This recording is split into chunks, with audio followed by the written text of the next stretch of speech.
ka-hunter. Update ko lang kayo sa mga natira kong alaga ngayon. Ilang buwan din tayong hindi nagpakita at wala tayong video ginawa mga idol dahil nga busy rin tayo. So ito mga idol, papakita ko sa inyo yung mga natira kong mga alaga natin. So konti na lang ito mga idol. Ilang mga idol, papakainin ko sila ngayon. So samahan nyo ako mga ka-hunter. So pakain muna tayo, hapon na kasi mga idol. So ayan mga idol, yung natira ko, tatatlo na lang mga ka-hunter. Si Tupac, yung una, tsaka yung Mistiso, tapos yung isang purong labuyo mga idol. So bali yung tatlo na yun mga idol. Yung dalawa na ito mga idol. Anin natin ito mga ka-hunter. Iti-try natin yan mga idol. So, iti-try natin sila. So ayan mga idol, ito yung mga bantam kong mga babae.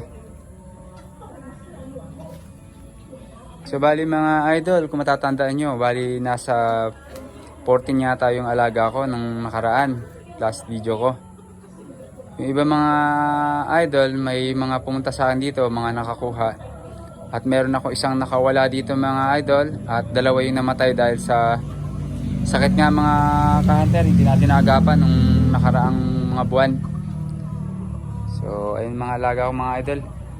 Maamo na nga pala yung mga idol, yung Mistiso na yun, tsaka yung puro na yun, maamo na yan.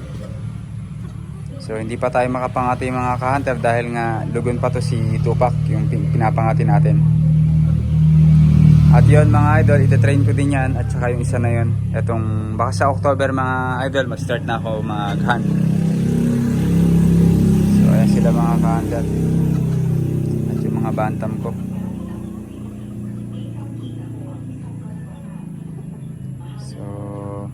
Hanggang dito lang mga ka-hunter.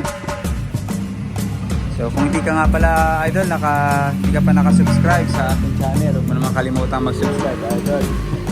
At paki-click na rin ang notification bell idol para lagi kang updated sa mga video na gagawin ko. Maraming salamat mga idol. At paki-share na rin. Hanggang dito lang mga idol, salamat sa panonood. Kita-kita tayo sa hunting season natin.